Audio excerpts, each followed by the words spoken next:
Salut les amis, alors voilà, vous êtes ici chez JVM et j'ai peur, c'est des conseils pour monter votre boîte et si vous avez regardé la vidéo d'avant, vous avez fait la méthode Cobra pour démarrer et vous lancer. Donc maintenant, vous avez un produit à vendre, bravo, c'est parti, l'idée, ça va être de le faire connaître. J'ai peur. Parce que oui, le but quand vous montez votre boîte, c'est de transformer votre idée en un business et pour ça, il faut que vous en parliez, il faut que vous fassiez connaître votre produit au plus grand nombre. Et il y a un truc absolument dingue, le miracle de notre époque, les réseaux sociaux. Pourquoi est-ce que c'est un miracle ? Parce que c'est gratuit, parce que c'est mondial, parce que c'est marrant et surtout parce que ça vous rendra différent. Je compare souvent l'entrepreneuriat à Mario Kart. L'idée pour gagner la course, c'est pas de conduire sagement et d'essayer de rester entre les lignes, mais au contraire de prendre les fameux boosters, ces flèches jaunes. Je suis peut-être un vieux loser à parler de Mario Kart, mais ça vous parle peut-être. On gagne la course quand on prend ces flèches jaunes et qu'on arrive à booster tout au long de la piste. Sinon, vous pouvez aussi y jeter des pots de bananes. Mais c'est moins sympa. Ce miracle, cette révélation des réseaux sociaux, nous au Slip, on l'a eu un peu par hasard. En 2012, pendant la campagne présidentielle, le Made in France arrive comme un énorme sujet dont tous les candidats et tous les médias parlent. Et forcément, si tout le monde parle d'un truc, et qu'en plus ça peut nous parler, on va essayer de raconter une histoire avec. Et quand François Hollande a dit le changement c'est maintenant, bah nous on s'est dit le changement de Slip c'est maintenant. Avec nos petits doigts et un logiciel magique qui s'appelle Photoshop, on a eu l'idée de faire ça et on l'a posté sur notre page Facebook.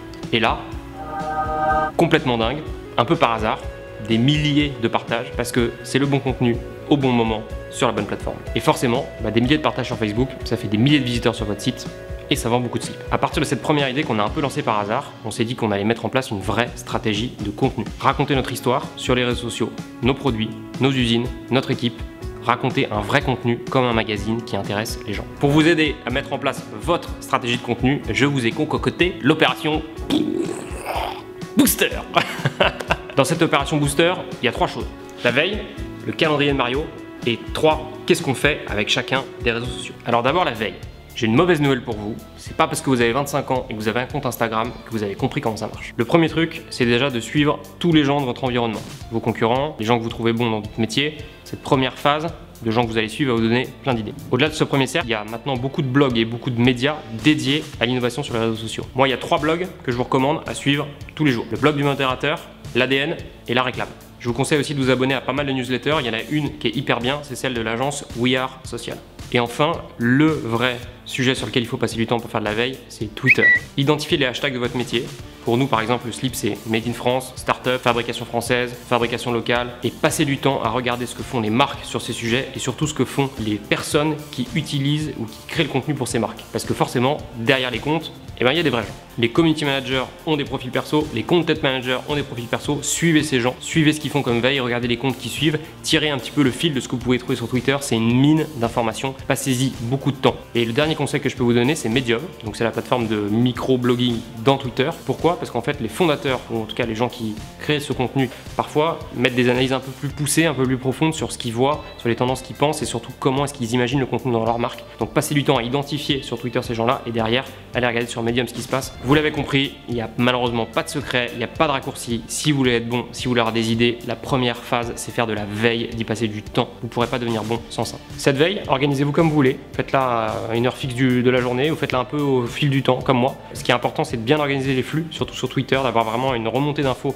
qui est hyper pertinente pour vous et d'utiliser des outils. Pocket permet d'enregistrer les liens que vous voyez sur Twitter pour les garder pour plus tard. Feedly permet de rassembler tout ce qui sort sur les sites que vous suivez en un seul endroit. La deuxième étape de l'opération Booster, c'est le calendrier de Mario. Des bonnes idées, ça se trouve pas par hasard, il faut anticiper, s'organiser, c'est comme ça que ça marchera. Au Slip, on utilise le calendrier Basecamp, mais vous pouvez utiliser tous les calendriers que vous voulez. L'idée, c'est de s'organiser à 6-8 semaines en avance pour savoir à quel moment on va poster quel contenu sur quelle plateforme. Trouvez le calendrier partagé que vous voulez, quel qu'il soit, et mettez un premier fil rouge, une première trame sur ce calendrier.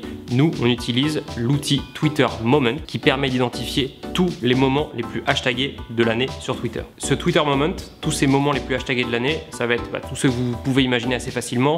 Le Festival de Cannes, Roland Garros, les soldes, Noël, la Saint-Valentin, mais aussi la sortie d'Harry Potter. Toutes ces choses qui sont autant de raisons d'imaginer du contenu. Je vous l'ai dit, un bon contenu, c'est la bonne idée au bon moment. Donc forcément, ces hashtags, ces événements les plus partagés et discutés de l'année, Ce sont des événements qui concernent tout le monde, dont tout le monde va parler et forcément qui vont attirer beaucoup d'attention. C'est l'occasion rêvée pour vous d'imaginer un contenu original à ce moment. Plus vous allez anticiper, poser ces fameux hashtags dans votre calendrier et du coup avoir une vision de tous ces événements sur lesquels vous voulez rebondir, créer un contenu, être prêt à raconter une histoire à ce moment-là, plus vous allez avoir de contenus froids qui seront déjà prêts, sur lesquels vous aurez déjà fait votre petit coup de Photoshop, votre visuel, votre vidéo et vous pourrez être organisé. Plus vous allez avoir ces contenus froids préparés à l'avance, à 6-8 semaines, vous êtes relax, vous savez tout ce que vous allez publier sur tous vos réseaux à l'avance, plus vous allez être capable d'avoir la bonne idée de mettre le coup de booster sur l'actualité toute chaude qui sera tombée le matin à la radio et vous avez l'idée de génie et c'est magnifique. On a la veille, on a plein d'idées, on a notre trame.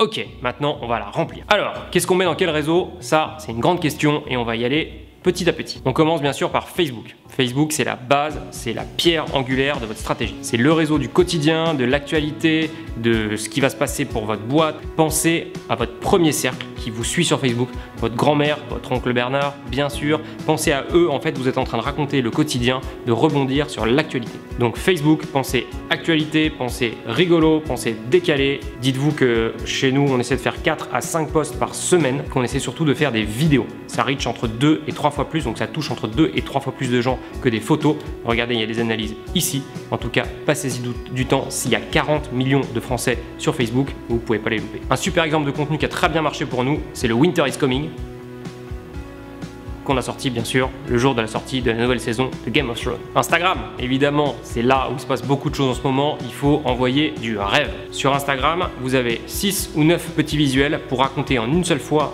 tout l'univers de votre marque. Ses produits, son ambiance, ses paysages, tout ce qu'elle peut imaginer autour de la marque et de ses produits, vous devez faire passer ça par des beaux visuels qui claquent à chaque fois. Il y a 2 idées très fortes sur Instagram. La première, c'est vraiment de s'inspirer des codes du réseau, d'avoir une grosse cohérence visuelle, c'est-à-dire qu'on comprenne bien que ce soit votre marque, que ce soit toujours le même type de visuel et surtout de vous approprier ces codes, la food, les paysages, les perspectives. La deuxième idée hyper importante sur Instagram, c'est la communauté. Passez du temps à regarder les gens qui postent des contenus avec vos produits, likez, interagissez et surtout encouragez-les à créer du contenu avec vos produits. On regarde, nous, toutes les photos avec le hashtag le slip français et dès que quelqu'un poste une photo en slip ou avec un de nos maillots de bain, on essaie de les rigrammer, de les mettre en avant sur notre compte pour enclencher un cercle vertueux où les gens se disent que s'ils postent un contenu avec nos produits, ils savent qu'on va les mettre en avant. Donc faites des beaux visuels, postez, repostez votre communauté et surtout installez des repères. Et ce qui cartonne en ce moment, c'est les stories. Vous les avez tous vu passer, c'est en train d'exploser. Nous, le slip français, on va avoir 100 000 followers sur Instagram. Quand on poste une story, on a à peu près 20 000 vues, c'est énorme. Et surtout, on a à peu près, quand on met un lien, entre 2 et 300 clics de gens qui viennent sur notre site. Donc amusez-vous, soyez innovants, faites du bon contenu sur les stories, creusez-vous la tête. Il y a plein d'exemples à suivre, mais vraiment, c'est hyper important d'adopter ce nouveau format. Sur les stories, il y a un compte à suivre qui est hyper cool pour avoir des idées. Il s'appelle Pablo Rocha. On a mis le lien dans la description. Twitter, on en a déjà parlé tout à l'heure, c'est hyper important pour plusieurs raisons. La première, c'est un outil de veille de dingue, on en a parlé. La deuxième raison pour utiliser Twitter, c'est que vraiment c'est un réseau où beaucoup de journalistes et de blogueurs sont présents et passent du temps. Tous ceux-là sont sur Twitter et à partir du moment où dans la presse ou n'importe où ailleurs, vous voyez qu'un article aurait pu parler de vous, aurait dû parler de vous, regardez le nom de la personne qui l'a écrit, suivez-le sur Twitter, ça va être des gens qui potentiellement sont intéressés par votre produit ou votre marque. LinkedIn, on pourrait le négliger, mais je pense que c'est vraiment pas une bonne idée. Il y a 2 trucs importants sur LinkedIn. Le premier, c'est le contenu, un peu dans la même logique que sur Twitter, pour devenir crédible dans votre métier, vous faire connaître, voilà, et montrer que vous pesez dans votre secteur. Donc partagez ce même contenu que sur Twitter, d'informations, un peu écho sur votre métier. La deuxième idée importante sur LinkedIn, c'est que forcément, c'est aussi la vitrine de votre marque pour les candidats, pour les gens qui postulent chez vous ou qui vont peut-être vous rejoindre. Pareil, vous êtes un peu obligé de leur envoyer du rêve et de montrer que vous êtes présent sur LinkedIn et que c'est une bonne idée de venir postuler chez vous. Donc soignez votre page LinkedIn. Snapchat. Peut-être vous n'avez rien compris, beaucoup de monde, ça arrive, mais ça peut être une super idée si vous vendez un produit pour les jeunes.